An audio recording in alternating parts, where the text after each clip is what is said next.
Great.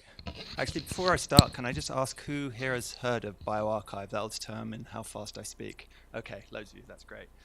Um, so, bioRxiv is a preprint server for sharing results in the form of papers before you send them to a journal, before they're peer-reviewed. It's important to mention that it comes out of Cold Spring Harbor Lab, so it's essentially an academic project, but Cold Spring Harbor has a long history in scientific communication. So this is part, we have conferences, we have teaching, we have the Maniatis Lab Manual I'm sure loads of you have used, and bioRxiv is essentially the latest thing in that endeavor. It was launched in 2013. It's an entirely free non-profit service for sharing of manuscripts in biological sciences, and it very much complements the physics archive that Cornell have hosted and previously Los Alamos for 25 years. And in 2017, the Chan Zuckerberg Initiative announced that they were going to be funding bioRxiv for the long term and providing us with substantial support. And it was the first big initiative that CZI Science funded, and I think this reflects both Mark Zuckerberg and Priscilla Chan's view that they really want to accelerate the pace of research and that science communication is a key part of that. So just to kind of explain the rationale for it, the main reason is really to accelerate communication. Providing these results pre-publication is critically important. It allows people to get feedback on their results, but also for young scientists in particular, who can be treading water for months and years in a job while the paper's being reviewed. This is an opportunity for them to get the information out there. They can put it in grant applications. It can be put in front of hiring committees and make that process faster. And this slide just makes the point. If you look at the blue curve, you'll see that's the time from submission to publication in a journal. The median's about 8 months. The range can be up to 3 years, and that's for one journal. And most people will go through more than one journal for publication. So that's the problem we're trying to solve. And you can see on the left-hand side where bioRxiv is, that's 24 to 48 hours, which is a massive time saving for all concerned. So this is just a quick list of what bioRxiv provides. Every posted manuscript is date stamped. It's given a digital object identifier so it can be cited.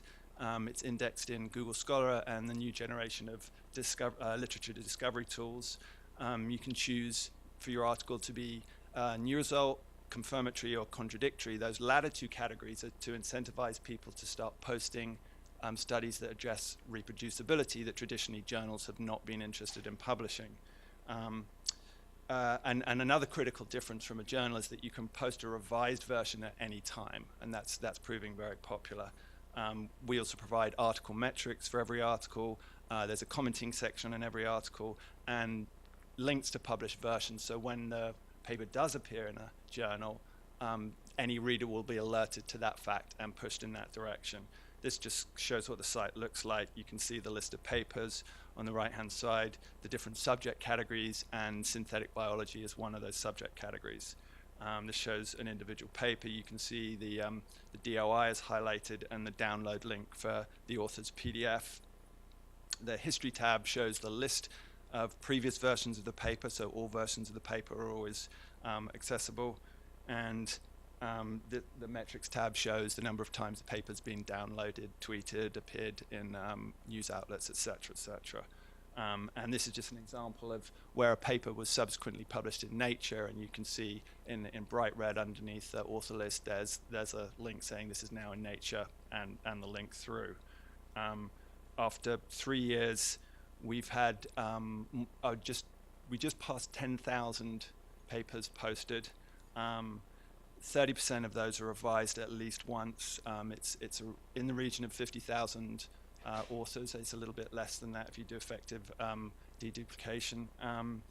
And if you look at a window of more than 2 years ago, you find that 60% of the papers have appeared in journals subsequently. I mean, that's always, there's going to be some false negatives there because titles and authors change a little bit.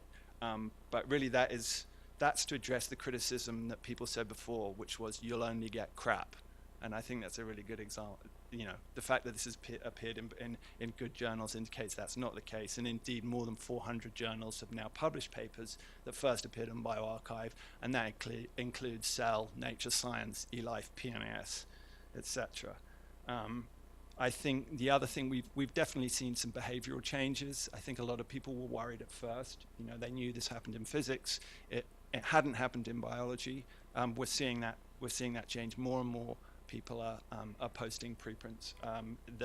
It was really the people in genomics and bioinformatics who led the charge, but we're seeing actually this kind of like sort of sum of sigma plots going on as different communities experience waves of adoption. At the same time, journals have been changing their policies. It used to be the case, I would say 3 or 4 years ago, in which a significant number of journals considered posting on bioRxiv prior publication, and so wouldn't allow you to do that. That's now no longer the case for the vast majority of journals in basic biological research. Similarly, funders have been changing their policies. You can now put bioRxiv preprints in your NIH BioSketch. Numerous funding bodies have recently come out and encouraged people to put them in grant applications, and this is something that I think you're going to see more and more of, is funding bodies beginning to mandate that authors post on bioRxiv when they submit to a journal, and the CZI funded investigators have just been told that, the new generation of them. This is just the adoption curve, which is, we think, is kind of quite exciting and going in the right direction. Just a quick summary of impact. We're seeing bioRxiv papers cited. Google Scholar very kindly sums the citations of the journal version and the bioRxiv version. There's a moderate amount of commenting on papers, 10%. That may seem low until you compare it to a journal where no one comments. We're also seeing a number of blogs springing up to discuss papers. Actually, the American Society for Microbiology yesterday launched a new service in which they're going to be curating preprints in microbiology, which I think is really exciting. We've been encouraging them to do that, and they're really leading the charge in that respect. We hear, it's unquantifiable, but we hear anecdotally from many authors that they're getting really useful private feedback via email, and there's a huge amount of interest on social media. Just to make it easier for authors, we have these J2B and B2J technologies that allow people with one click to submit from bioRxiv directly to a journal, and an increasing number of journals are now allowing you to just click when you submit to the journal, saying, I also want to put this on bioRxiv now because I want it out there. So that's great, and shows that I think that's one of the biggest illustrations that it's not a barrier to subsequent journal publication. The other thing we've been doing is integrating with conferences, and I think this is where it begins to become very interesting for this group here. So this is just an example from the Biology of Genomes meeting at Cold Spring Harbor, where all the papers that are related to talks people give at that meeting are tagged on bioRxiv, and there's a channel on bioRxiv for Biology of Genomes. It's not just meetings. We've done it with other groups. This, based here in New York, the Simons Foundation for Autism Research have a channel. And that works the same way with tagging. I wanted to propose the same. I know I'm running late now. So this is what I wanted to propose for GPRight, which was a GPRight channel on bioRxiv. I mocked this up here. They're all papers from George Church because he's got plenty on bioRxiv. I suspect that in the event it'll probably be only about 50% of papers from George Church, but this is what it would look like. And also there's people are beginning to annotate the web with a technology called Hypothesis. They are just beginning to introduce the notion of private groups. I think it would be great if GPRight considered this, so that if you went to bioRxiv and you saw the GPRight papers, there were annotations from the people working on GPRight that would tell you more about those papers. I think that's a really nice idea. And just to finish, we see bioRxiv as a real hub for communication on which other things can build. And I think there's a real opportunity for synthetic biology here. bioRxiv doesn't purport to do the certification. That's done by journals. But I think the interesting thing about synthetic biology in particular is it affords an opportunity to think about doing certification differently. If you've decoupled the distribution of the finding from the certification, then there may not be the same pressure to make that certification happen so quickly. And maybe in synthetic biology of all fields, you might decide that sending the work out to 3 people and asking for written comments in 2 weeks isn't necessarily the way that you want to do certification. Thanks.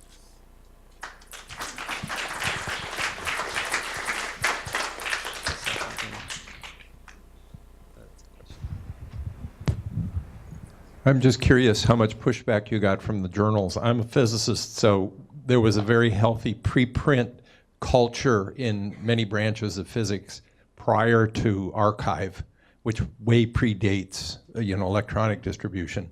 And so the publishers were used to that.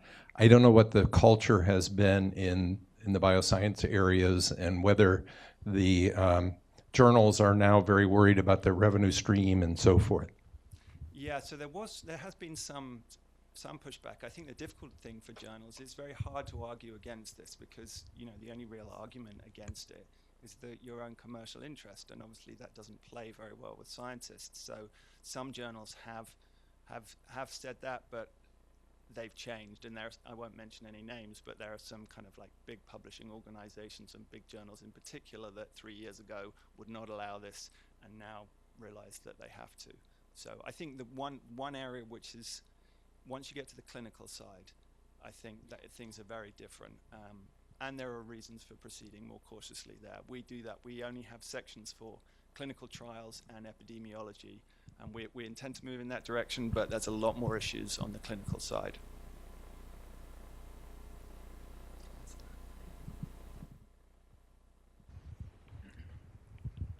I like preprints. It's great to be able to see the research as soon as it's done. And that's one of the main motivations to put things out on preprints. But one of the things that really slows down publication of results is not the time for the journals, but the requests from us, the other reviewers, for lots of extra experiments. And that's by far the longest thing that delays the research being published.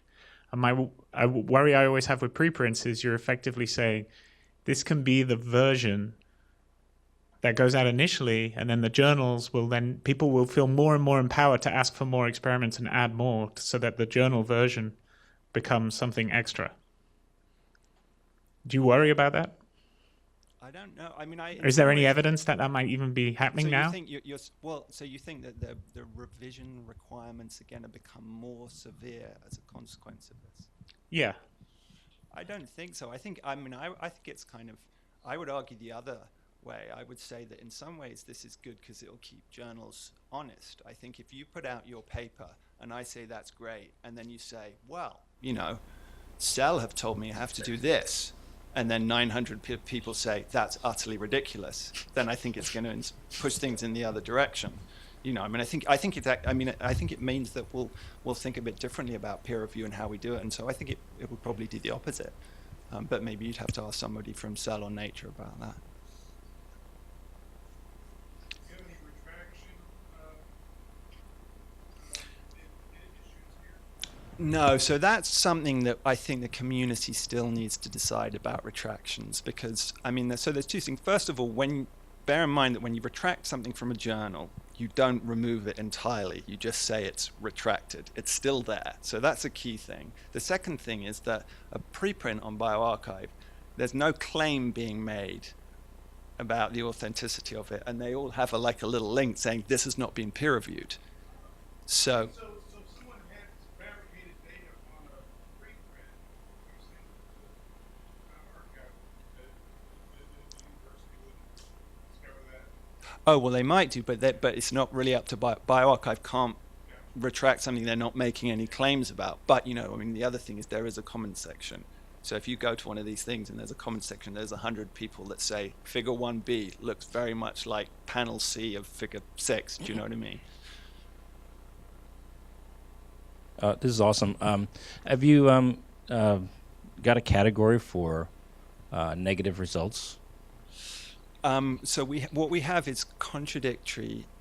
We have new, contradictory, and confirmatory. So I think it depends what you mean by negative results. I would say negative results is a new result, and we don't do any peer review, so we wouldn't say we're not going to post that. A lot of the time what people mean by negative results is contradictory results. So they've done something and got a different answer from someone else. And yeah, absolutely, we have that. What I love about this is it provides an outlet for research that has actually been paid for, but which you got scooped on. And you can't actually, if you have a grant and you worked on something for 6 months and somebody scoops you, then you don't get published, and people just drop that research and those findings completely. They never see the light of day. Whereas your journal, especially if your result is different. I mean, somebody mentioned the tardigrade earlier. I don't know if everybody saw the big PNAS paper about massive horizontal transfer going on, and then 2 weeks later on bioRxiv, somebody put up a paper and said no. right? So negative data is just another category of things that never see the light of day. Yeah. So no, I mean that's hopefully we should be able to address that. Thanks.